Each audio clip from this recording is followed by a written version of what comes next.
Welcome. मैं हूं पराग छापेकर और आज मैं जिस शख्सियत से आपको मिलाने जा रहा हूं उनको भले आपने देखा ना हो लेकिन सुना जरूर है। जी हाँ, मैं बात कर रहा हूं डोरेमोन और लिटिल सिंघम जैसी आवाज के पीछे की आवाज खूबसूरत समृद्धि। समृद्धि, आपका बहुत बहुत स्वागत है। थैंक यू पराग जी।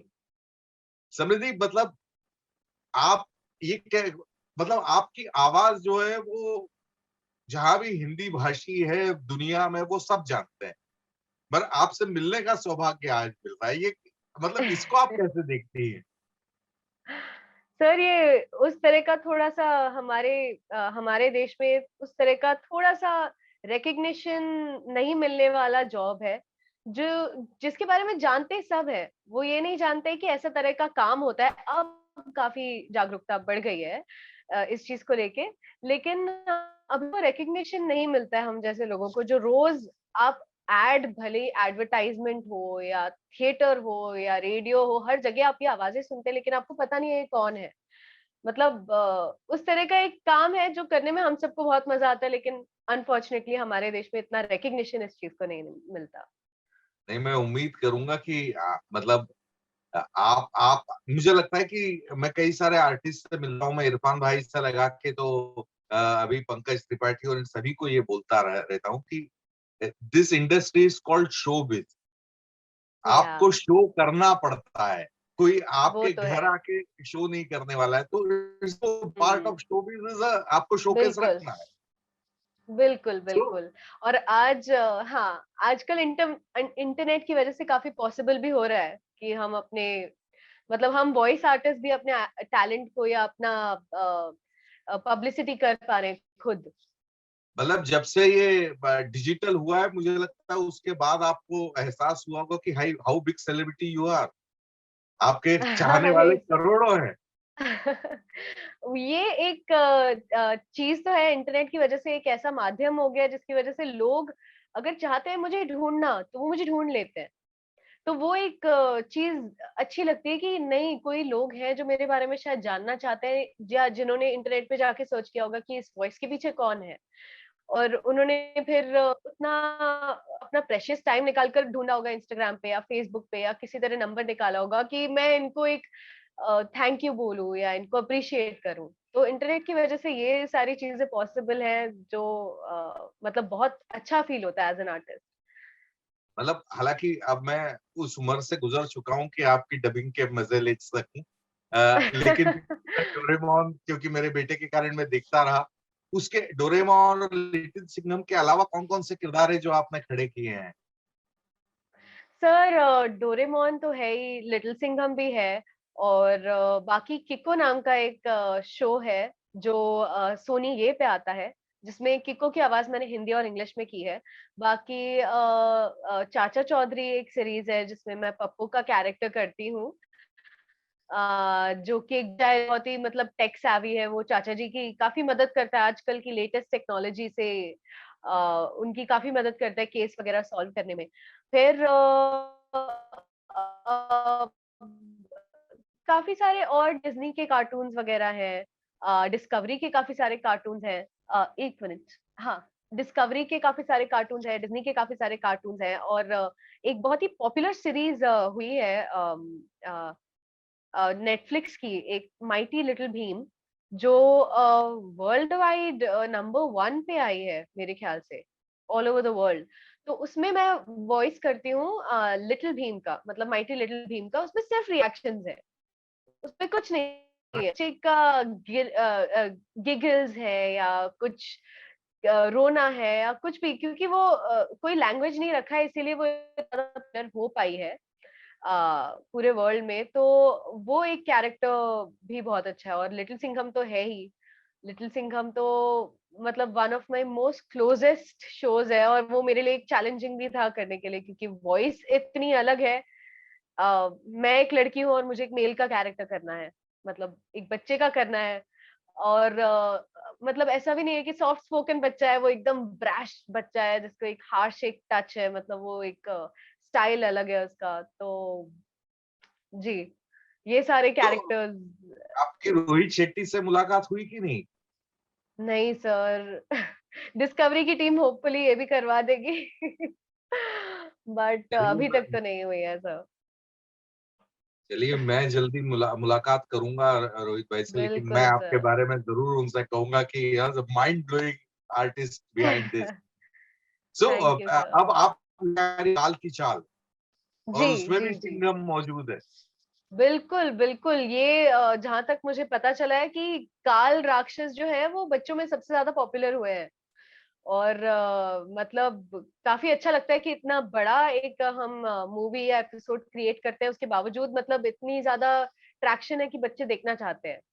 और उस विलेन को इतना ज्यादा मतलब पसंद कर रहे हैं बच्चे, मतलब वो काफी काल वाली स्टोरीज काफी पॉपुलर हो रही है, तो ये मुझे जानने मिला है अभी रिसेंटली। तो बेसिकली समृद्धि, मतलब काल की चाल, मतलब सिंघम तो वैसे ही हिट रहा, लिटिल सिंघम, और काल की चाल अब आ रहा है उसमें, तो ये डबल बोनांजा है, लेकिन आपके लिए कितना मेहनत का काम रहा है? सर मेहनत तो हर एपिसोड में है, मतलब भले ही वो छोटा है या बड़ा है। अगर ज्यादा मतलब क्योंकि वॉइस कभी कभी स्ट्रेन हो जाती है, तो हम उसको 2 बार में आके कर लेते हैं, मतलब एक बार में आज आ गई या तो कल आ गई डेडलाइन के हिसाब से। तो लेकिन लिटिल सिंघम अब बहुत ही नेचुरली मुझे आता है, क्योंकि ऑलमोस्ट हफ्ते में मैं 2-3 बार स्टूडियो जाती हूँ लिटिल सिंघम से रिलेटेड कुछ ना कुछ, या तो कोई ऐड करने, या तो एपिसोड करने, या तो कोई स्पेशल एपिसोड करने, महा एपिसोड हुआ, मूवी हो गई। तो हम लोग पहले क्या करते हैं कि हम फ्रेश एपिसोड जो होते हैं उसको हम करते हैं, तो हम सिर्फ वॉइस करते हैं, फिर जब वीडियो आता है तो उसमें हम रिएक्शन वगैरह भरते हैं, और जो फाइटिंग सीक्वेंस वगैरह होता है उसको एनहांस करते हैं। जो पूरा बन के आता है एक खूबसूरत सा एनिमेशन, उसमें हम और ज्यादा मतलब जो कुछ डायलॉग्स वगैरह मिस हो गए होंगे या कुछ भी होगा उसमें हम वो कंप्लीट कर देते हैं उसको, और फिर वो खिंच जाता है चैनल, जो फिर जाके तो हाउ टेलीकास्ट होता है। कम, मतलब आपको कब पता पड़ा कि आपके अंदर ये टैलेंट है और आपको ये करना चाहिए? सर टैलेंट मेरे अंदर है या नहीं ये तो मैं कभी नहीं जानती थी। अ, लेकिन ये बाय एक्सीडेंट ही हुआ, क्योंकि मेरे जो फादर हैं वो एक्टर हैं और वॉइस एक्टर हैं। तो उनकी वजह से मुझे एक प्लेटफॉर्म बहुत जल्दी मिल गया। मैं 11 साल की थी जब मैंने अपना फर्स्ट डबिंग प्रोजेक्ट किया। तो उनकी वजह से मुझे प्लेटफॉर्म मिला, और करते करते ही आप किसी हुनर की पहचान कर सकते हो। आपको पहले वहां जाके अपनी हिचकिचाहट और झिझक को हटाकर आपको वहां पे अपने क्रिएटिव साइड को जीना होता है, या क्रिएटिव साइड को आपको ओपन करना होता है, क्योंकि जब तक आप कंफर्टेबल या क्रिएटिवली ओपन नहीं हो, अगर आप शाय हो तो आप वो परफॉर्म नहीं कर पाओगे। तो धीरे धीरे करके through out the years talent, मतलब मुझे समझ आया कि अच्छा मैं ये वॉइस भी कर सकती हूँ, अच्छा ये भी कर सकते हैं, अच्छा ये भी कर सकते हैं। तो धीरे धीरे करके एनिमेशन में काफी ग्रो किया कि मैं लड़की लड़कों, मोटा बच्चा, छोटा बच्चा, पतला बच्चा, अलग अलग तरह की आवाजें, हर तरह के बच्चे की, और लाइव में भी तो काफी कुछ कर लेती हूँ, क्योंकि वो एज टाइम मैंने खुद को डिस्कवर किया है, और धीरे धीरे करके पता चला है कि हाँ ये भी आप कर आपके सकते हैं। पिताजी का नाम क्या है, अगर दर्शक जानना चाहें? जी, पवन शुक्ला। पवन शुक्ला जी। जी चलिए, मतलब पवन जी ने न सिर्फ आपको एक प्लेटफॉर्म दिया पिता के तौर पर, बिल्कुल लेकिन एक गुरु के तौर पर आप में इतना सारा टैलेंट भरा है, बिल्कुल कमाल है। बिल्कुल बिल्कुल। तो मतलब अगर मैं बात करूं, आपके इस टैलेंट के पीछे, हर टैलेंट के पीछे एक मेहनत होती है, एक रियाज होता है, एक टेक्निक होता है। तो वो क्या टेक्निक का गाइडेंस आप देना चाहेंगे जो वॉइस और डबिंग आर्टिस्ट या वॉइस ओवर आर्टिस्ट बनना चाहते हैं? सर एक चीज जो मतलब मैं इंटरनेट की वजह से एक ये चीज है कि काफी जो एस्पायरिंग डबिंग आर्टिस्ट या जो बनना चाहते हैं वो भी रीच आउट करते हैं। एक चीज मैंने देखी है वो है लैंग्वेज का फ्लो काफी लोगों में थोड़ा मिसिंग हो जाता है, जो कि बहुत इम्पोर्टेंट है। अगर आप जिस मतलब हिंदी भाषा को क्लियर, मैं ये नहीं कह रही हूँ कि आपको बहुत ज्यादा स्पष्ट होने की जरूरत है, क्योंकि वो रॉनेस चली जाती है, लेकिन आपको एक क्लैरिटी आनी चाहिए कि अगर आप चाहें, अगर आपसे कोई करवाना चाहे एक क्लियर आवाज में, तो आप वो बोल सकें और आप वो कर सके, तो वो एक क्लैरिटी कहीं-कहीं कुछ लोगों में मिसिंग होती है, जो मैं एक एम्फसाइज़ करूँगी कि एक लैंग्वेज डिक्शन आपका क्लियर होना चाहिए, लैंग्वेज क्लियर होनी चाहिए, आपकी रीडिंग अच्छी होनी चाहिए हिंदी की, क्योंकि सारी स्क्रिप्ट्स जो होती है हमारी हिंदी में होती है। और अगर नहीं भी होती है तो वो रोमन में होती है, लेकिन मोस्टली आज भी हिंदी में ही होती है, अपनी देवनागरी में ही होती है। तो अगर आपको वो रीडिंग का जल्दी नहीं है तो आपको टाइम लगेगा थोड़ा-सा। तो ये सारी चीज़ें तो बेसिक हो गया, बाकी तो आजकल इतने सारे प्लेटफ़ॉर्म्स हैं, आप इतनी सारी वॉइसेज़ है, उसको देखकर आप खुद ही घर पे बैठे-बैठे प्रैक्टिस कर सकते हो। आपने किसी आवाज़ को सुना, आप उसको कॉपी करने की या इमिटेट करने की या उसको निकालने की अपनी तरह से, या कोई और वॉइस निकालने की आप ट्राई कर सकते हो। ऐसे ही हम सब ने प्रैक्टिस की है, क्योंकि मैं जिस टाइम से आई हूँ, उस टाइम पे कोई भी क्लासेस नहीं हुआ करती थी। आजकल तो काफ़ी सारी क्लासेस है जो काफ़ी हेल्प करती हैं। लेकिन मैंने ये खुद सेल्फ डिस्कवर किया है, तो ऐसे ही देख-देख के, अपने सीनियर्स को देख के और टीवी में शोज़ वगैरह देख के कि ऐसी वॉइस है करके मैंने निकाल के देखा है कि हाँ, ये भी कर सकते हैं। तो अपने एक पिटारे में उसको बंद कर लिया है कि हाँ, कभी ज़रूरत पड़ी तो इसको भी इस्तेमाल किया जा सकता है। सो मतलब वॉइस आर्टिस्ट जिसको हम कहते हैं और मिमिक्री जी। आर्टिस्ट, इसमें क्या फ़र्क माना जाए? सर, मिमिक्री आर्टिस्ट जो एक परफॉर्मेंस है एक एक्टर की या वॉइस एक्टर की या किसी भी कैरेक्टर की, वो उसको हूबहू मैच करते हैं, मतलब कॉपी करते हैं।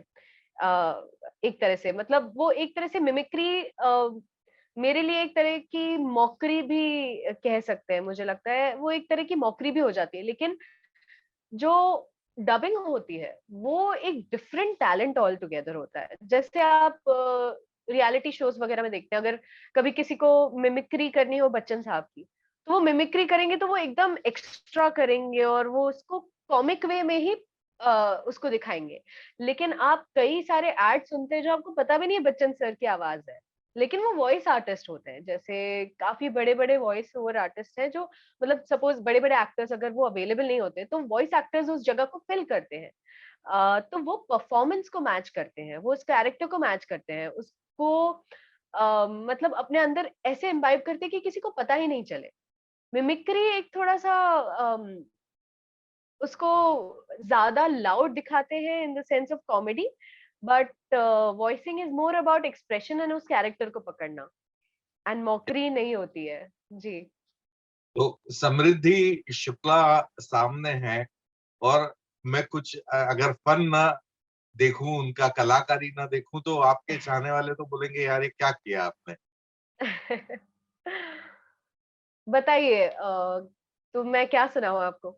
आप जो आपका मन चाहे। Doraemon okay. तो ऑब्वियसली है ही। हाँ, डोरेमोन तो है ही। हाँ, मैं स्टार्ट करती हूँ लिटिल सिंघम से। हेलो दोस्तों, मेरा नाम है लिटिल सिंघम और मेरा बेस्ट फ्रेंड है चिकी। मेरे दूसरे फ्रेंड्स हैं बबली और लट्टू। आ जाओ बबली और लट्टू, हम सब मिलकर खूब मजे करेंगे। ये है लिटिल सिंघम की आवाज। फिर डोरेमोन की, हेलो दोस्तों, मेरा नाम है डोरेमोन और मेरे बेस्ट फ्रेंड्स हैं जियान, सुनियो और नोबिता। नोबिता हमेशा मुझसे गैजेट्स लेता रहता है और हमेशा मुझसे गैजेट चुराकर भाग जाता है। क्या बात है! क्या बात है! वाह, वाह, वाह, थैंक वाह! You. So thank you. The best challenging job आपका अभी तक क्या रहा है समृद्धि? सर, चैलेंजिंग मेरे लिए एक तो ये भी रहा है माइटी लिटिल भीम जो नेटफ्लिक्स पे आता है, क्योंकि वो बच्चा, मतलब वो बच्चा नहीं, वो एक इन्फेंट है, मतलब वो रेंगता हुआ एक बच्चा है जो खड़ा भी नहीं हो पाया। तो उसकी आवाज़ करना मेरे लिए काफ़ी काफ़ी चैलेंजिंग था, क्योंकि मैं खुद काफ़ी बड़ी हूँ उस एज ग्रुप से, और कोई बच्चा उस कैरेक्टर को नहीं कर पा रहा था, या वो जो भी रीज़न होगा कि वो कोई बच्चे को नहीं ला पा रहे थे ऑफ कोर्स। तो वो मैंने कैरेक्टर किया, वो काफ़ी चैलेंजिंग था मेरे, क्योंकि वो इतना छोटा बच्चा था। मैं उसका आपको एक गिगल सुनाती हूँ।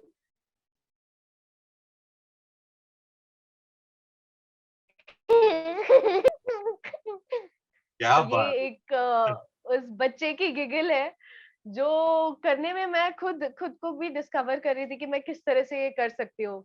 कि मैंने उसको एक एज़ अ चैलेंज लिया और मैंने बहुत ट्राई किया ये करने का।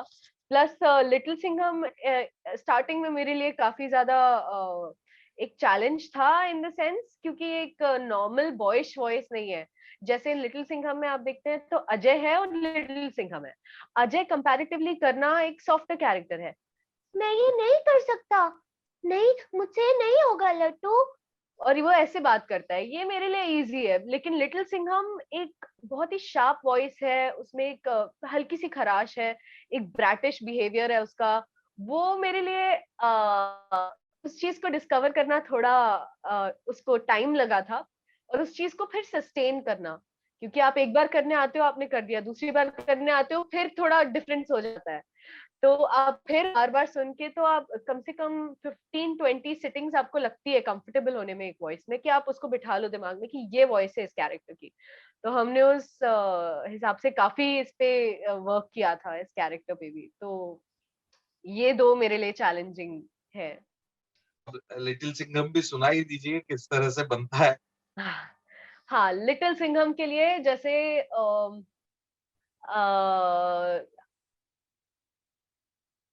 काल राक्षस के लिए करते हैं। काल राक्षस, मैं तुम्हें नहीं छोड़ूंगा। ये एक इतना इसमें ये जो अग्रेशन है और ये जो वॉइस है, वो मेरे लिए थोड़ा डिस्कवर करना भी मुश्किल था, और वो स्ट्रेनिंग भी है, मतलब वो टाइम के बाद में वो डिलीवर गला बैठ जाता है। तो ये एक बहुत ही यूनिक वॉइस है मेरे सारे एनिमेशंस में जो मैंने की है लिटिल सिंघम की।